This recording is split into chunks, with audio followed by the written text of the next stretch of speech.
November 8th, 2016. I don't know about all of you, but I really thought Election Day was going to go another way. And as I'm sure you can imagine, I'm very excited to introduce Jonathan Allen and Amie Parnes. Jonathan has covered national politics for Politico, Bloomberg, and Vox. He also writes a weekly political column for Roll Call. Amie is the senior White House correspondent for The Hill. During 2008, she covered the Obama, Clinton, and McCain presidential campaigns for Politico. Amie and Jonathan previously collaborated on the book HRC, which detailed Hillary Clinton's political rebirth after the 2008 presidential cycle. And HRC went on to become a New York Times bestseller. In their new book that we're here to discuss, Shattered, they provide an insider's look into Hillary's 2016 presidential campaign and highlight the fissures and flawed strategies that ultimately led to her defeat. Shattered is already garnering praise. The New York Times called it a compelling book. And personally, I'm halfway through the book right now, and I can tell you already that it is frank. It can be devastating, but it's ultimately very insightful. I think it is a must-read for those wanting to understand what happened with Hillary's campaign and why November 8th played out the way it did. So without further ado, please help me in welcoming them to Politics and Prose.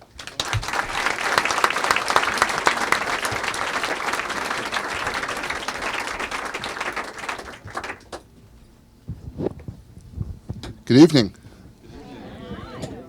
So nice to be home. We've been in New York the last few days, and I'm actually from Bethesda, so I've been at many of these events myself over the years, and it's nice to see some family members and some friends, and it looks like a whole lot of people I don't know, but hopefully we'll be able to get to that. Our researcher for the book, Ethan Cohen, is here somewhere. Just want to say thank you to him. He's over there. Raise your hand. Our agent, Bridget, can you wave? You're having a microphone problem. We can just, do you want to? We're probably forgetting people, but we'd like to thank Politics and Prose for having us.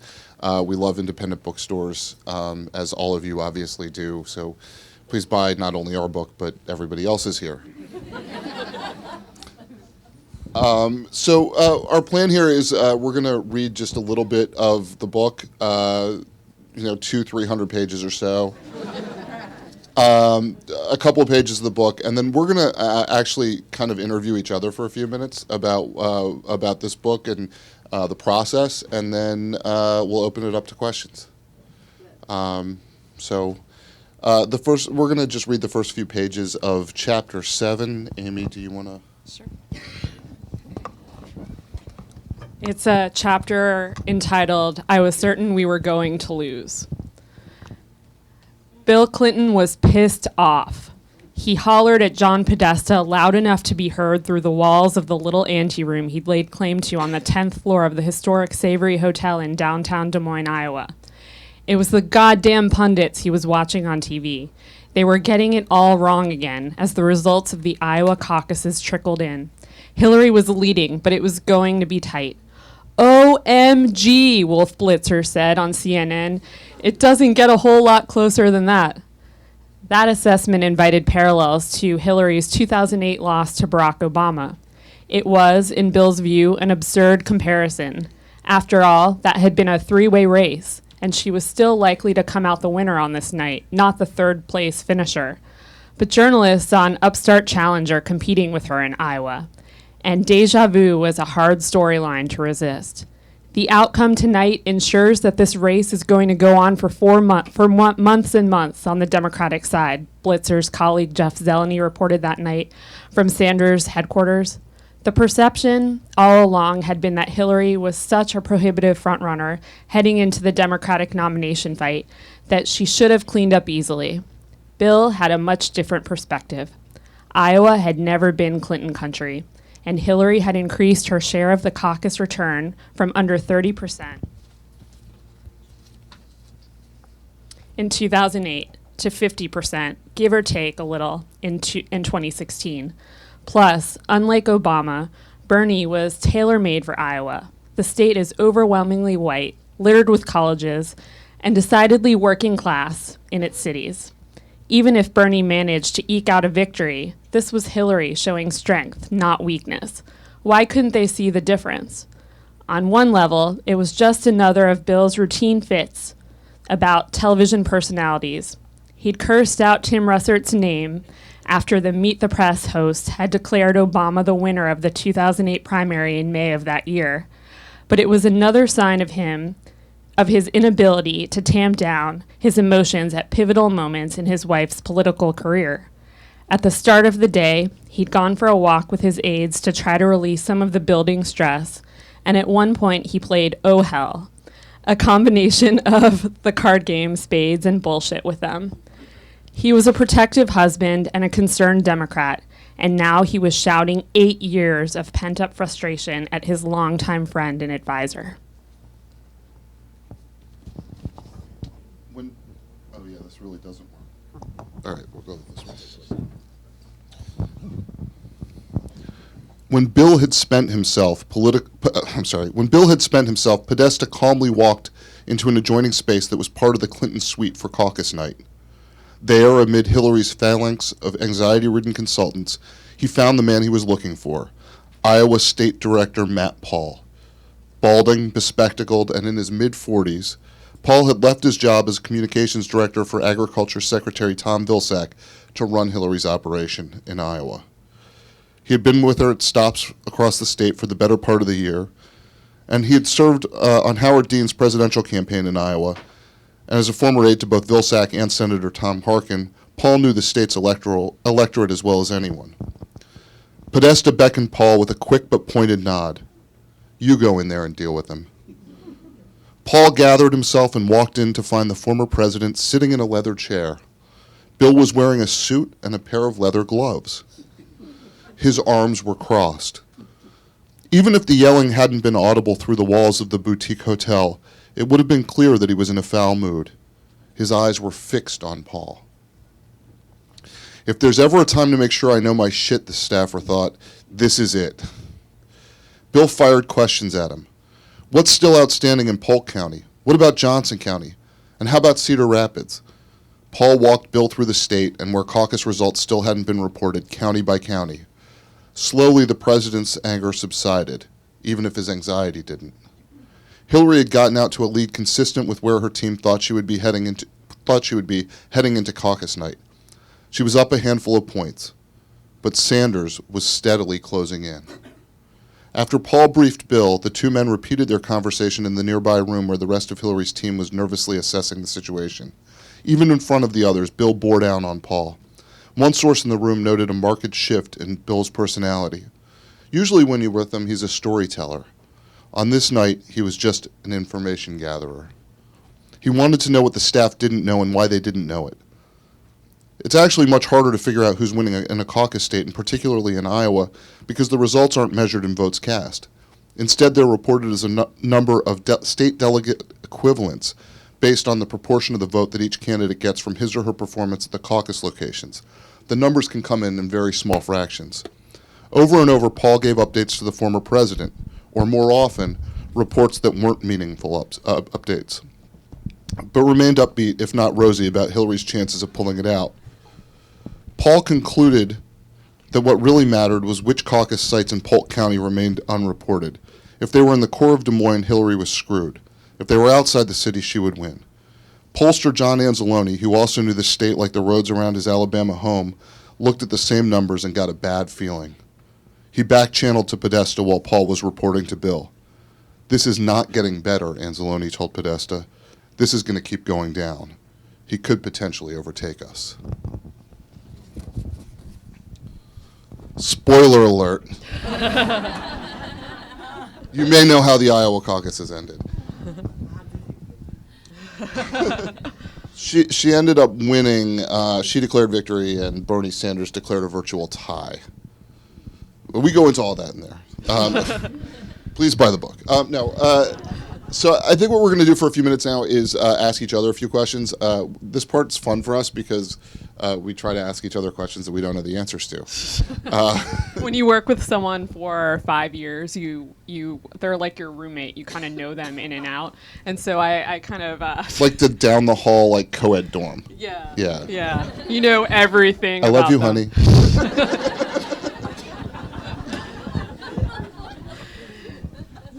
So this is kind of fun. So John, I want to know what your favorite anecdote is in the entire book. Wow. That's rough. So I think my favorite anecdote in the entire book is actually toward the very end, and it's just interesting. I mean, I think it's very good sort of. I'm going to pat ourselves on the back here. I think very good sort of in the room reporting about a real debate that happened, and something that you see the result of, which is after the election is over on election night, Hillary Clinton's sitting down with her aides and going over the concession speech that she never thought she was going to have to give. Earlier in the night, she'd gone over the victory speech that she thought she was going to give, and nobody gave any consideration to the possibility that she would be conceding. There was text written. She just didn't go over it, and nobody presented it to her because they really thought that wasn't going to happen. But she sits down at the dining room table in her suite in the Peninsula Hotel in Manhattan with her aides and some of her family members around her. Chelsea was there, and she starts to look at the speech for the first time, and she gets this this sense that it's too political, that her aides have written her the speech that you would give if you were making a rallying call to the resistance, talking about what Donald Trump meant for the country in negative terms, and talking about standing up for people who thought that they would be threatened by a Donald Trump presidency, in particular women and people of color and others. So she's reading over this and she says, this is too political, this is too charged. That's what she's thinking as she's looking at it, and she says, I really just want to exit gracefully. And there's this fight that goes on, or fight's a strong word, but there's this sort of tussle that goes on where one of her aides says, look, you've been campaigning and saying this guy's going to be the worst thing for the country. You need to go out there and tell people that that's what you meant, and you still mean it, and it's still a big problem. And she said, that's not my job anymore. That was my last race, and I just think it's one of the stories, and we have a lot of them. We read a little bit of one of them just now, where there's just this like sort of in the room feeling of like what's going on when people are worried about the outcome of a caucus or a primary state, or they're trying to figure out how to message the right way, and there are real emotions involved in here, and there are real stakes involved, and I think we often reduce politics to something that's just the winners and losers, and doesn't really take into account all of the emotion of it. So I think that's one of my favorite anecdotes. I'm sorry, that was very long-winded. You can actually read that anecdote in about a minute and a half. Amie, what is your favorite anecdote in the book? So I think you might know a little bit about it, but it's basically there's one anecdote in the book that we tried to get for basically 9 months. We were talking to one source. We'll pull back the curtain a little bit. You can't name the source. We're not naming the source. We're talking to someone in Brooklyn headquarters at the Clinton campaign. And at the very end of our interview, the source says, we were trying to get like the real moments out of him. And I said, come on, did you ever notice, was there ever any friction? Did you ever see her get a little hot-headed? Because everyone was trying to portray this really joyful campaign up until that moment. And even now. And so he said, yeah, there was this one time when, it was right after Michigan and she really had it out, but I'm not going to go into it. You're going to have to ask other people in the room about it. And so you can imagine what two reporters in that situation are like. We were kind of trying to get him, we were trying to coerce him to say a little more. He wouldn't. So it took us 9 months to actually find that story. We talked to everyone we thought was in the room. And finally, in the post-election days, we went back to him and said, remember that story you were telling us? Can you go over it a little more? And he was a little more candid. Well, we had picked up a lot of what had happened. So then at that point, it was just the detail, right? Like, can we get a little bit more flesh on the bone? But yeah, that was rough. That's the start of chapter 11. Not the bankruptcy kind of chapter 11, but the one in the book. But basically, it's right after Michigan. She's so frustrated, and she's like, "Why isn't our message getting across?" And anyway, you can read about it in the book. I think I'm going to anticipate something that people are going to ask, and I actually know a little. I do know the answer to this, but can you talk a little bit about the expectation of what was going to happen on November 8th and sort of our process for dealing with writing both before and after the election? Because we started reporting this book in late 2014, and we started writing long before the election happened. And I think that there's, at least so far, we've gotten a lot of interest from people in, like, how did you deal with the fact that there was this huge surprise on election night, and even, right down to the title of Shattered. Can you talk a little bit about that? Yeah, so who here thought Donald Trump was going to win? A couple of you. Okay. We didn't. 2 out of 5,000. This is the largest crowd anybody's ever seen at Politics and Prose. It's huge. So we, just to take a couple steps back, we wrote HRC, our first book, basically thinking that Hillary Clinton was going to run for president. So we wanted to write our second book, which was untitled, about the campaign.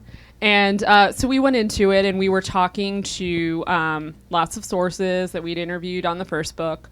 And they were portraying a kind of different campaign than the public perception of the campaign. And so we started doing more interviews, and we started noticing more flaws. But the funny part is that Hillary Clinton was still winning. I mean, it was a tough slog with Bernie Sanders, but she won. She ended up winning the primary. And then she went into the general election. It looked like she was going to win there. But these problems kept emerging. And I wish our editor was here, but so John and I were submitting notes and chapters, kind of initial drafts to our editor, and he was kind of like, wait, you guys are talking about all these problems in the campaign, and she's winning. Like, how are we going to square this if she wins? It was October where we really kind of went back and forth with him, because he wanted to take out a line that was pretty early in the book that said this campaign was miserable from the start. And he said, how is this a miserable campaign? These people are about to win. We're looking at the numbers here. And I mean, at that point, I think she was up 7, 8, 9 points, somewhere even more than she was up on election day. And we were just like, look, we're just going where the reporting's taking us. We're talking to all these sources inside the campaign, and there are a lot of problems. There are a lot of administrative problems with this campaign. There are messaging problems. I'm going to let you go back again. I kind of cut you off, but this moment with our editor was sort of a strange thing in October, because it really forced us to realize the dissonance between what we were seeing in the publicly available data, which was the polling, and what people were telling us about how the campaign was operating behind the scenes. And I don't want you to get the impression that this is a book about all the palace intrigue behind, all of the infighting. There are a lot of stories in this book that are not about which staffer didn't like which other staffer. In fact, most of the book is not about that. But that ties into some of the other issues in terms of they weren't able to find a message for her. They knew they couldn't find a message for her. We've got people talking about that. In fact, one of our senior aides said to us, I would have had a reason for running, or I wouldn't have run. And this was something that plagued them all along. So we were aware of this going into the election, and we were like, what are we going to do? And then when she lost, it kind of made a little more sense. Now, she could have won without very many changes, right? 100,000 votes in 3 states. So we would have had, I'm sorry? That's all? 100,000 votes in 3 states? Well, less than that, roughly 70,000. But the point being, it could have gone the other way, and we would have had to figure out how to reconcile some of these things with a victory. But we just did the reporting and wrote the book based on the reporting that we had, and that's what allowed us to get it out so fast, is that we didn't have to go back and tear up chapters. And this is the story of, this is the inside the campaign story. If you want to know what happened outside the campaign, this isn't your book. We're telling the story of, we talked to more than 100 sources inside. who told us their stories candidly on background. We kind of reached an agreement with them. We wanted the most accurate, the most candid stories, and that was our agreement with them. But I thought, dovetailing on that, can you explain why we decided to call the book Shattered? And a question that we always get is, was this book always going to be called Shattered? And what would have happened had she won? So very early on in the campaign, we were throwing around possible book titles.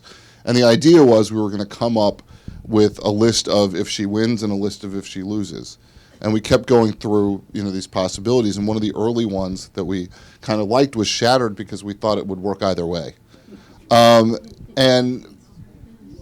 it remained untitled until long after the election, when we came back to the early lists, and we were like, "Wow, Shattered works really well."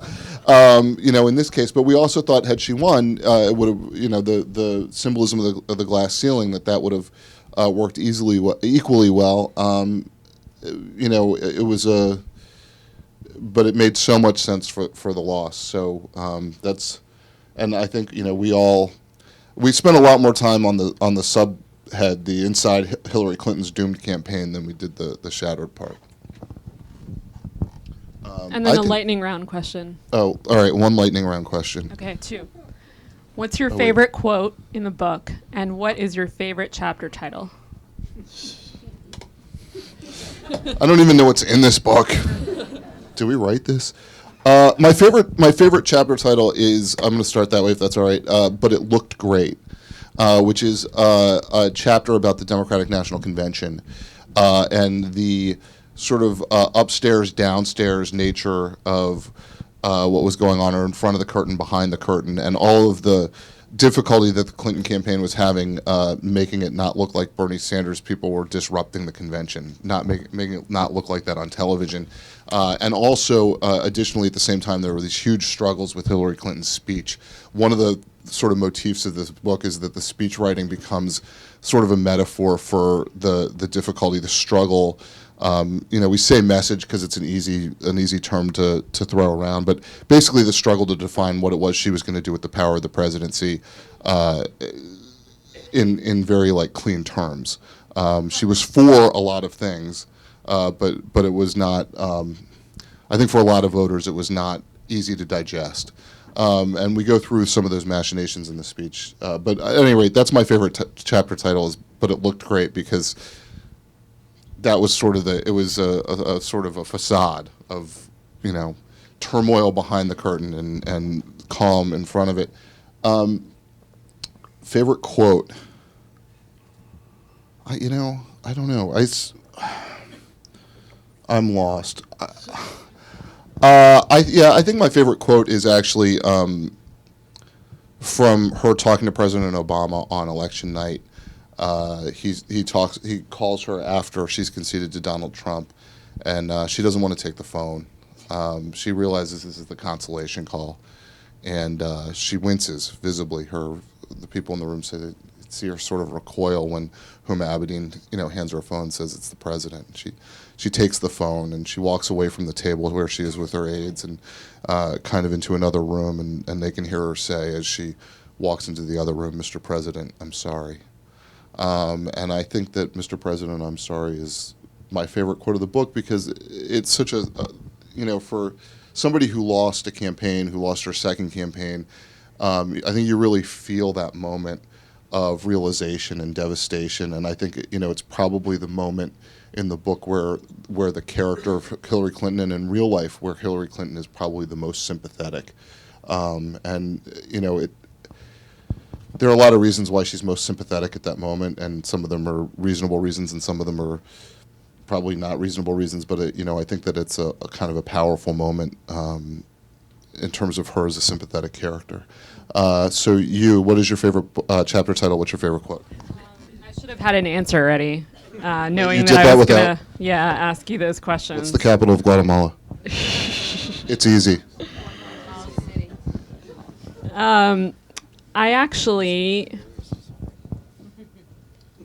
I really like "It's So Phony." which is Good also call. which is also one of my favorite quotes in the book. Let's see what time it is, because I don't want to prevent people from asking questions. All right, we have 3 minutes. You have 3 minutes to explain it's phony. It's so phony came from something that Bernie Sanders said. He had already conceded the primary, and he was going to endorse Hillary Clinton in a video. And so the camera crew comes to his house, and they're going to film this, and they write up a script, and they want him to say, "I'm with her." And he won't say it. And he says, "I can't say that. It's so phony." And when John and I first heard that, it kind of explained a lot to us about what was happening in the primary, the fact that the party hadn't really come together. He was still coming to terms with being with her, and probably knowing that a lot of his supporters didn't want him to be with her. But I think it explains a lot, and I'll end there so we can take your questions. Sounds good. There are microphones here, and if you would, there's one over here and one over here. If you would ask questions that are worthy of being broadcast, and then also worthy of the mic being dropped, that's okay. I don't know. Hey, Yeah, go ahead. okay. So apparently, everyone in the Democratic Party knew, and the FBI knew, that the Russians were trying to bag the election, and Comey made a statement that did not help Hillary. Why didn't he reveal the existence of the ongoing investigation of the Russians? If I had the ability to look into James Comey's mind, I could make a lot more money than writing books. So isn't that a puzzle? It is a puzzle. I do think, though, and we talk about this in the book, like it's impossible to know in such a close election, 70,000 votes in 3 states. It's impossible in such a close election to say that this factor or that factor didn't make the difference, right? You can play that game all day, all night, whatever. I think it's important to remember when we think about the Russia storyline, though, that, and we talk about this in depth in the book and how the campaign reacted to the Russia storyline. 17 U.S. intelligence agencies told us that Russians were trying to tamper with the election in order to help Donald Trump long before Election Day. Hillary Clinton made that point in debates. She called Donald Trump a Russian puppet. She talked about the intelligence community report that did that. We are certainly finding out more about it now. But it is not as if that was an issue that was that we just found out about after the election. It's not like there was no effort on Clinton's part to make that an issue for voters. And so, voters who didn't vote for her or voters who voted for Trump or anybody else, they at least could have been aware, I would argue should have been aware that that was going on. And I think a lot of them thought it was probably going on and voted for Donald Trump anyway. 20% of his voters said he was unfit to be president. So that there is a problem that is much larger for Hillary Clinton than whatever the effect of the Russian interference was, unless they actually were getting into voting machines. No one's shown any evidence of that. Just a note, I did not think that I wanted to read about the election, but you've certainly whetted my appetite, and I'm looking forward to read the book. I love you, sir. Sir? Yeah, you mentioned that some of the reasons for her loss were administrative, the way the campaign was managed, and the others were messaging. In your view, could you summarize very, very briefly the administrative issues and the messaging? In my view and some other people, I thought the messaging was a key aspect of it. Would be interesting to hear what you have So I'm going to say. repeat the question, then you answer it. Yeah. He was just asking, in case you couldn't hear in the back, the degree to which administrative issues were hampered the campaign versus messaging, and take that away.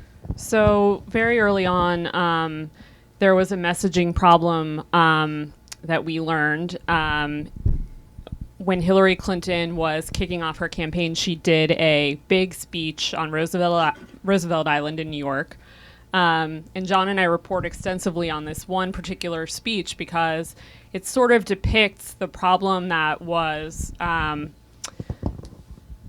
one of the biggest problems, which is messaging of the campaign. She had more than a dozen people helping her, I think even more than that, on that one speech. That is pretty rare in politics. You usually have the principal and a speechwriter and maybe an advisor. But there were so many people, so many warring factions, and there was no center of gravity to that speech.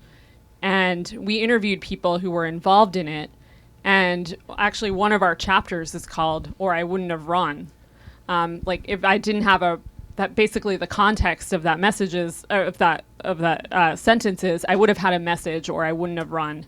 And a lot of people still don't really. People who worked on that speech didn't understand why she was running. She never really explained that very well. And she even brought in outside people to help. John Favreau, who was President Obama's chief speechwriter, came in, got so frustrated with the process that he ended up leaving before the speech was written because he couldn't identify with that. That wasn't his way of working with President Obama. And declining to take payment for his work. I mean, he really was like, this is just a messed up situation, and he went to Europe to I mean, not for vacation. I think he had business over there, but he basically dropped the effort on behalf of the campaign. Sir? I was an election supervisor at the Nevada caucus, and the complaints that were coming from the Sanders people about Clinton cheating and doing all these nefarious things that were in violation of the rules were so fast and furious, it helped me explain why there was a lack of enthusiasm for Clinton in the rest of the election. And it also made me wonder about all these reports of voting irregularities, of this $2 billion block of votes in California that wasn't even counted, about irregularities in certain boroughs in New York and other places. So I just wonder if the vote was actually counted fairly. Do you think that Sanders actually might have won that election? I don't. And the reason is a different kind of math. And one of the things that Hillary Clinton did exceptionally well in this campaign versus the last campaign is she figured out that in order to become the nominee, you have to win the delegates. And I mean, I don't mean that to sound. I don't mean that to evince laughter, but in 2008, she thought, I win the big states, I'll become the nominee. And what she found was that Barack Obama was very good at doing exactly what he needed to do to win delegates. And this time around, she started with the super delegate field. She essentially cleared the field of other candidates that were recognized as potential competitors. Obviously, Bernie Sanders did a lot better than I think most people expected. But she ran her campaign to drive out turnout in the places where that would yield the most delegates. And the Democratic delegate math is complicated. We go through it in the book. Don't worry, it's not too long. But it explains a little bit how that works. And she figured out how to do that this time. And, she figured out how to do it so well that for a long time when Bernie Sanders was campaigning, say they had a chance to win, I mean, it would have taken, some event like Vesuvius erupting, during a lunar eclipse, in an odd-numbered year with werewolves baying at the moon in order for him to win. I mean, she was so far ahead of him from, for any realistic scenario that for a long time when he was saying he had a chance to win, he really did not. And it's because she ran that delegate game so well. Well, also because there were these 700 superdelegates that were in bed with her from the get-go. That seems like a big bed. Hi there. So I had a question for you, especially since you said that you started writing the book in 2014. So well before the actual election, you were getting information. And when the result actually happened and you were doing your postmortem, did you have to go back to elements of the book at the beginning and reframe it? Or how did you write it in the beginning and what changed after the results came in?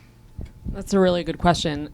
So we talked a little bit about how our editor said, how does this square in the end? So it made sense, obviously, after. But we still needed to go back and kind of add some layering to the whole storyline and the arc, the narrative arc, to kind of give it depth and make people. We asked more questions. We went back to sources. We did a mad sprint to the end because our deadline was actually a couple months after the election. So we had to go back, talk to people again about what they were thinking during those times. And in parts because your interviews are only so long, you only have so much access. You're working on a chapter about Iowa, and you get a lot of it done in May or June or whatever, and you come back after the election and you're like, well, I'm talking to the person about what happened on election night, but they also have this insight into what happened before, and we didn't ask them about that before, so we're going to get some more information from them. But I do think it's important. We didn't really we added some flesh, and we certainly found out new things, but we didn't have to go back and change much in terms of narrative arc, in terms of the, it wasn't like we were like, oh my God, here's this sentence that foreshadows how she's going to win the presidency, because we didn't treat it like that, even though we both expected she was going to win the presidency for essentially the entirety of the process, right up until election night, a little bit after the Clinton people themselves figured out that she was going to lose. We just were like, we're going to report, and we're not going to foreshadow this at all. We're not going to construct this book in a way that we might have to go back and rewrite it later because we said stupid things about how she was headed toward the victory and she lost, or how this was going to be a stunning defeat, and we have to go back and rejigger it to be the other way. And we reported till the very end, which was very different from our first process where there's a writing process and an editing process. We were actually reporting, writing, and editing, a sprint to the end. Editing? No, this was the first draft. Came out. Yeah. Sir. Yes. Thank you very much for your words today. I'm very much enjoying reading the book. Thank you. My question is, what impact, if any, do you think Trump and Clinton's choices of a running mate, Pence in Trump's case and Kaine in Clinton's case, had on the election and on the dynamic of the campaign and ultimately on the outcome? Well, we actually detail the Clinton part in the book because we learn that she's not very happy with her VP picks. She wanted someone, which is a little surprising to me because she's a very cautious candidate. Can I clarify? Yeah. You said VP picks. You mean her options for the vice presidential pick? Right. She, by all accounts, is very cautious. A lot of people said she would never pick someone like Elizabeth Warren because it was too crazy for people to, digest two women. I don't think that's crazy. I don't either, for the record. I think that would be pretty cool. But it's interesting. So she wanted something different. We learned that actually she considered Elizabeth Warren more than people had thought she did, but ended up with the safe choice, Tim Kaine. And I think that's because she ultimately, at the end of the day, respected him. She felt like he would be a good partner to her. And I think that was why she went with him. And interestingly, we report that she basically decided about Warren that they hadn't had enough transactions with each other for her to trust that Warren would be a pragmatist and work with her in governance in the White House.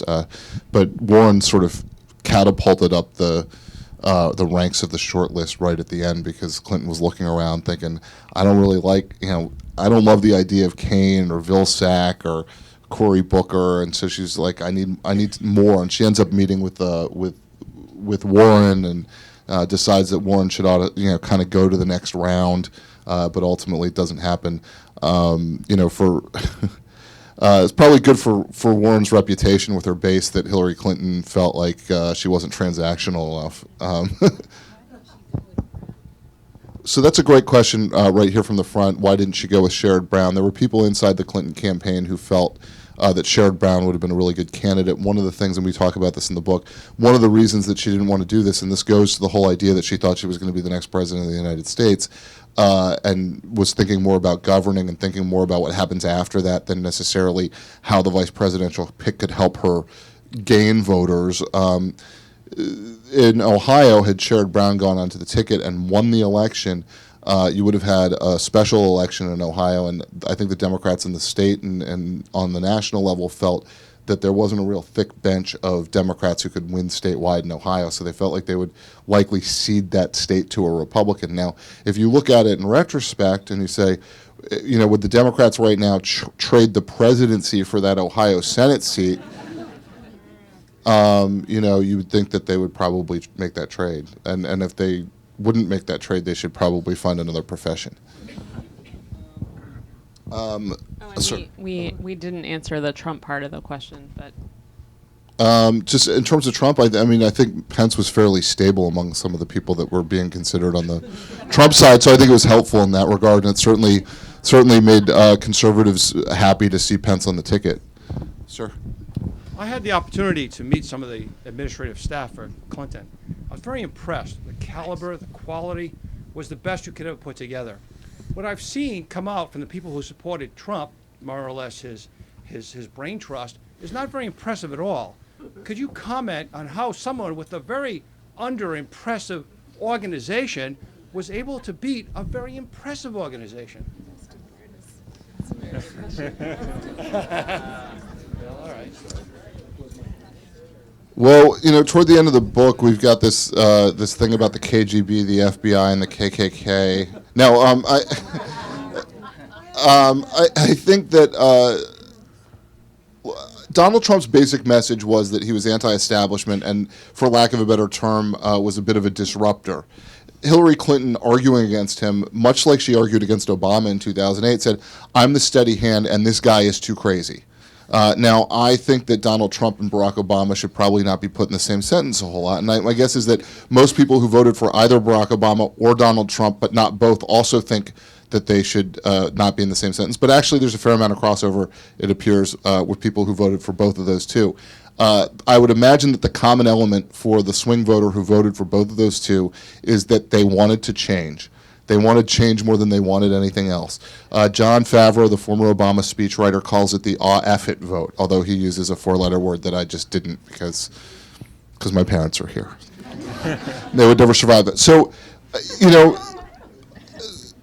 Donald Trump offered something very different, and his aides reflect that, and the fact that he fired 2 campaign managers reflect that, and almost everything he did that was considered abnormal or irregular or strange, or the people around him who seemed to be odd, who had issues.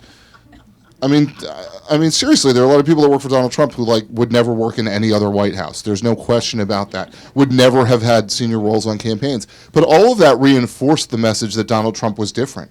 And Hillary Clinton, by contrast, with the controlled, immense, billion-dollar campaign, basically said, "I am a juggernaut of the status quo." And I think that was a message that I think that contrast mattered a lot to the type of voters who voted for, unimaginably to me, voted for both Barack Obama and Donald Trump. But I do agree with you, I should say. She did hire the best and the brightest, without a doubt. And I think part of the problem with all these people is that the Clinton universe, you have to understand, is a huge orbit involving multiple planets and various characters. And so just on the Hillary Clinton side, you have her time, people who served with her when she was at the White House, people who served with her at the Senate, at the State Department, on both campaigns. You bring all those people in, and then you have the Bill Clinton side, and they often don't get along. And a lot of people don't really realize this. It's 2 very separate worlds. Well, they have separate interests sometimes, right? Like Bill Clinton has a certain set of interests, and Hillary Clinton has a certain set of interests, and sometimes they're together, and they are both served by the same goal, and sometimes they are not. And you see those tension points come out in some of them being off sort of off kilter for each other. Somebody said this the other night to us, and something that I used to say for a long time, which is, if Hillary Clinton had become president of the United States, Bill Clinton would be a footnote in history.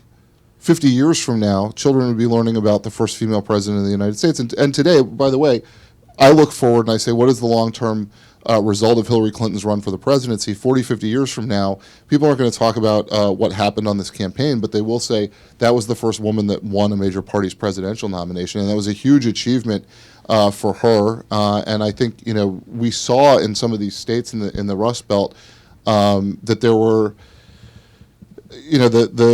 the advantage that Barack Obama had with women, for example, in Pennsylvania, and the advantage that Hillary Clinton had with women in Pennsylvania were the same. But among men, Donald Trump outran Mitt Romney by like 14, 15 points. So men in Pennsylvania didn't want to vote for Hillary Clinton. I mean, basically, the partisan thing changed in this election. And I'm sorry, that's a little bit rambling, but. No, but we detail a lot of those players in the book, because I think that people really need to understand all the people around them. And, they try to be on the same team, but they often aren't. Even people who have been around her a long time will have disagreements with other people. We detail in the book how John Podesta and Robbie Mook often didn't get along. And those are her two highest, ranking advisors. So it's really interesting to peel back the layers, and I think you get part of that in this book. Sir? One of the things that was really obvious in the campaign to even a casual observer is that Donald Trump was making a major play for blue-collar workers in the Midwest. And it was clear that if he was going to overperform compared to other Republicans with any constituency group, that was it. And yet, the Clinton campaign never seemed to respond to that. They did neither in their messaging or their allocation of resources. There was no outreach, no sense of, I feel your pain, I understand the economic problems you're going through, and here's how we hope to address them. It was, really hard to understand from the outside looking in why they so totally ignored what ended up being the pivotal constituency. Can you give us any insights from your work as to why that was the case? Sir, let me just first say that I understand your concerns. And I think they're very valid. And here's why I have maybe a different view than some other people do on this. But, stick with me, listen to me for a minute. Maybe I'll persuade you a little bit. The big problem here was they basically decided not to try to persuade anybody. It is cheaper to get somebody who agrees with you to come out and vote than it is to get somebody who disagrees with you to agree with you and then get them to come out and vote. And what this campaign relied on in a way that no other campaign before it ever had was data analytics, basically the science of campaigning, to the exclusion of the art of politics. And it was a huge frustration point for Bill Clinton, who his appearances, where he would show up for a campaign event, was determined by, as much as the campaign headquarters that could control him in Brooklyn, was determined by data analytics. Where are you getting the most bang for the buck? Where are you going to get the best turnout? Not where are you going to go out and do some persuasion. In Bill Clinton's mind, he was like, I think I can persuade some people. And I think if I show up in a place, even if I don't persuade those folks, maybe somebody will catch me on TV and I'll be persuasive there. Or they'll think, hey, it's nice that the former president showed up in my little town. His view of politics was, you've got to persuade people to be with you. The people running Hillary Clinton's campaign, and she bears blame for this because she blessed it, they looked at this increasingly, they always looked at it this way, but increasingly over time, that it was impossible for her to persuade people who didn't want to vote for her, and that the cost of that would have been prohibitive, even though they ran $1 billion campaign. And the more they catered to the base, and by the way, what I was talking about before with the delegates, in particular, to run up, there are a lot of reasons for this. That I see Greg Giroux back there somewhere, who's like a data expert in politics. But he would tell you how the delegate math really works. But I'll give you a little quick briefer on it, which is basically, in order to run up the delegate score, you have to win up a big score in urban areas among African American voters, among Hispanic voters, and so in order to win the delegates and do that stuff, and because they believed that turning people out was cheaper, she spent a lot of time catering, in particular, to African American and Hispanic voters in the primary. That had the effect of alienating some of the white voters in neighboring communities. At least this is what our sources on the campaign told us they were observing. This is particularly true in Michigan. She goes to Flint, Michigan, to talk about the water crisis. People in Macomb County, Michigan, see that she's in Flint, Michigan, talking about the water crisis, but not talking about trade or jobs. And by the way, if she was talking about trade, they wouldn't believe what she was saying, because she says, "I'm against the Trans-Pacific Partnership," but she's not against trade, period. And all of this is a long way of saying, a very long way of saying, I'm sorry, that they got really, this campaign was in love with the idea that they could slice and dice the electorate. And they gave up on persuasion. And there are any number of people who told them that this was a mistake, from Bill Clinton down to professional political operatives. And at the very end, continuing with this data analytics obsession, they stopped polling for the last 3 weeks of the campaign. Now, the data analytics... We realized this actually on election night when I was watching what was happening, and John and I got an email from a pollster working on the campaign that basically said, I was basically asking him, what's going on, what's happening here, and he was saying, we stopped polling in these states for the last month, traditional polling, which was shocking to me, and that was when I kind of knew that she might lose. So at any rate, it's all shattered inside Hillary Clinton's doomed campaign, which you can pick up at your local independent bookstore or online in many places. Okay. Can we do... People have been standing here for a long time. Can we do a couple more questions? Yeah, we'll take a few more questions. We'll try to be shorter. Right. Or if you need to run out, buy a book before you. All right. The old saying, hindsight's 20/20. If you recall, election night, not one major poll, not even Fox News, had Trump winning. Like, based on what you know now, why is it? What do you think most of the major polls were wrong? Incredibly wrong. Internal polling too. Yeah. But I was wondering. Yeah, this you call on YouTube Sam Wang of polling professor, for instance, that this Donald Trump wins more than 240 electoral votes, and he wins the election. I'll eat a bug. You can see on YouTube eating a bug a few weeks after the election. I will not eat a bug under any circumstances. He did. He followed it. I'm just curious. Why do you think the major polls were all wrong completely? Based on what you know? It's a really good question. Yeah. I mean, you want to? Just really quickly, I think polling's gotten a lot harder. Yeah. It's harder to find the people that you want to poll. People who pick up the phone don't want to talk to the pollster, so you have to go to a lot more people to get a response. The people who respond may be more likely to have a particular opinion than people who don't respond. And, it's interesting, one of the anecdotes in the book is that early on in the campaign, I guess in about March of 2016, one of Hillary Clinton's longtime advisors sends a memo to other people, to other advisors, and says, fact, Donald Trump can win this presidency. And one of the bullet points under that is, I would add 3 or 4 points to whatever he's showing in any poll. And nobody listened to it. It's kind of found the circular file, which we then pulled it out of and put in the book. But clearly there was a sense, and I think this person was knowledgeable about what was going on behind closed doors on the Republican side. There was a sense that that the polling was not really picking up the true strength of Trump. Two short answers, I hope. One, did anybody in the campaign suggest at the time that Trump sort of challenged Hillary to take a combination of a security test and a mental health test? I forget what the adjectives he used to describe her were, and challenge her really to go through what amounts to a top secret review. Did anybody on the campaign at that time say, we should accept that challenge and do it if he'll do it? I'm unaware of anybody saying that, but I do remember what Fritz Hollings said when his opponent wanted him to take a drug test. He said, I'll take a drug test as soon as you take an IQ test.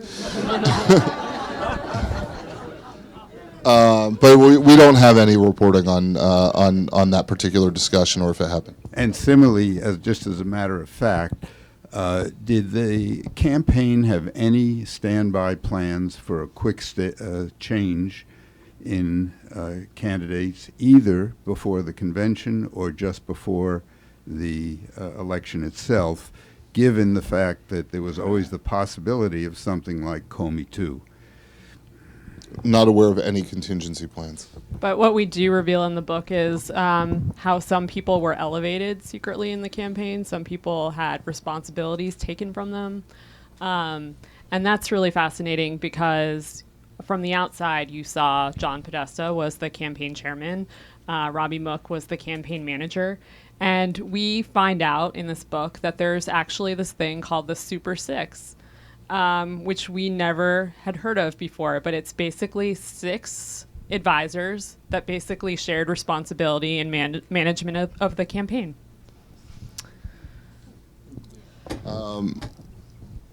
Ma'am? Hi. Someone wants to know who the 6 are. So the Super Six are Mignon Moore. Mignon Moore, Mook, Podesta, Jennifer Palmieri, the communications director, Jake Sullivan, who had been the policy director but essentially became the de facto chief strategist, and Huma Abedin. Wow. Lots of groans. Can I see a show of hands? Who thinks Hillary Clinton would have been better off had Huma Abedin not been a member of her campaign team? Wow, it's a strong reaction. Ooh. Ooh. That's saying a lot. Let's take your question. We'll wrap with you. I have 2 questions. Okay. Did this process of gathering interviews and writing the book change your opinion of Clinton? And are there any topics in the book that aren't included that you wish could have been included?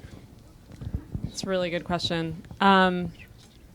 So I'm a journalist, so John is too. So I actually don't vote in elections, and because I feel like my public service is my reporting, and I put it out there, and I let other people judge me after, and I do get those judgments on Twitter, like you're a Trump hater, or you're a Hillary lover, or lots of people Vulture was think the one today. Vulture. So that was me. So I'll put that out there, but I think John and I both, in HRC, our first book, we respect Secretary Clinton a lot, and I think it was called a sympathetic portrayal, our first book of her, because she is a smart woman.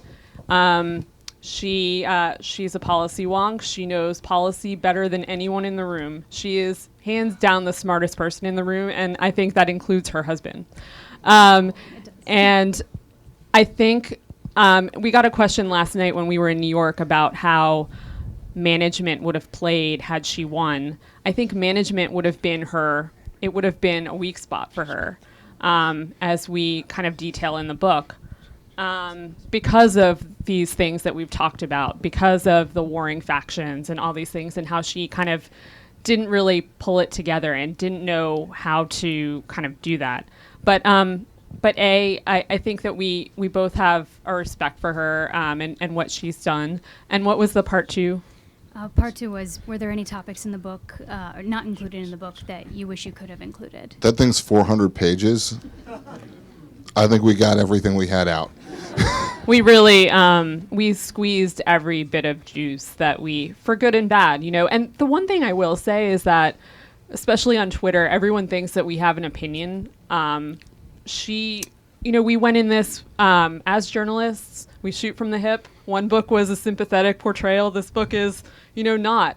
But I think that's actually I like really the way NPR put it. They said it's unsparing but not unsympathetic. Right. But, I think that's true. And this is what we aim to do. We wanted to kind of tell the full picture of her operation, of her. And I think we aimed to do that in the book. And we did. I think we succeeded. And I also think the difference between the 2 books is, in some part, the difference between the 2 roles. She's better on the inside than she is as a candidate.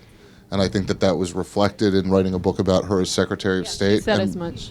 Yeah. She has said, right, she has said that, and I think it's true. And it reflects some of the difference between writing about her as Secretary of State and writing about her as candidate. All right, one last question. This gentleman's been standing here, and then Yeah, we're done. I was on Bernie's planning committee in New Hampshire. We won by 22 points. When I met with Hillary, I said, "Do you support free tuition?" She said, "No, I'm for loan forgiveness." And I said, "That's not going to resonate with anyone." We were out with Bernie. We had college students from all over the country. I can tell you why she lost. He appealed to their heart. He was genuine. He spoke what they wanted to hear, and the students went crazy. And we won by 22 points, and I'll always be angry that we only got half the delegates, as you will recall.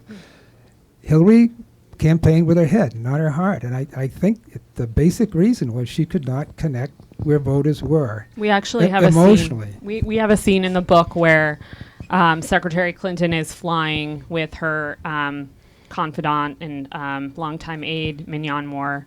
And Super Six member. And she's basically, this is post New Hampshire, so she eked out a win in Iowa. She got her butt kicked in New Hampshire. And she's flying with her friend, and they're basically having a heart-to-heart about what's happening. And I think one of the most revealing moments in the book is this one conversation, because she's basically telling her friend, I don't understand what's happening in the country. I can't wrap my mind around it. It showed. Yeah, and I think a lot of people felt that way. I would like you to give yourselves a round of applause. I'm so impressed with how many of you showed up.